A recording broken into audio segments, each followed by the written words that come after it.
Hi viewers, எது என்னங்க கமலுக்கு வந்த சோதனை? அட ஆமாங்க, கமல் எல்லாருக்கும் ரெட் கார்டு கொடுத்துட்ருப்பாரு. இப்போ அவருக்கே நடிகர் சங்கத்துலேருந்து ரெட் கார்டு கொடுத்துருவாங்க போல இருக்குங்க. ஆமாங்க, திருப்பதி பிரதர்ஸ் இயக்கின உத்தம வில்லன் படத்தில் இவர் நடித்தார் இல்லைங்களா? அந்த படம் சரியாக போகாததால் அந்த படத்துக்கு பதில் நான் வேறு ஒரு படம் உங்களுக்கு செய்து தரேன் அப்படின்னு சொல்லியிருக்காருங்க. கடந்த 9 வருடமாக அவங்க காத்திருந்திருக்காங்க. இவர் எதுவும் முயற்சி எடுக்கலை. ஸோ அவங்க வெறுத்து போய் நடிகர் சங்கத்தில் முறையிட்டிருக்காங்க.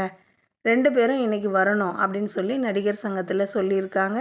ஆனால் கமல் தரப்புலேருந்து கமலும் போகலை, அவர் தரப்புலேருந்து யாரும் வரலை. இது நடிகர் சங்கத்துக்கு ஒரு வருத்தத்தை ஏற்படுத்தி கொடுத்துருக்குங்க.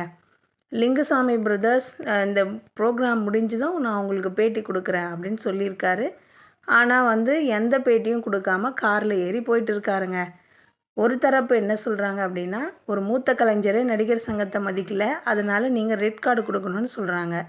மறுதரப்பு இல்லை, என்ன இருந்தாலும் அவர் ஒரு மூத்த கலைஞர், அவரை நாம் அசிங்கப்படுத்தக்கூடாது, அவர் தரப்பு நியாயம் என்னன்னு அவர் இருக்கிற இடத்துக்கே போய் கேட்கணும்னு சொல்லியிருக்காங்க. தேங்க்ஸ்.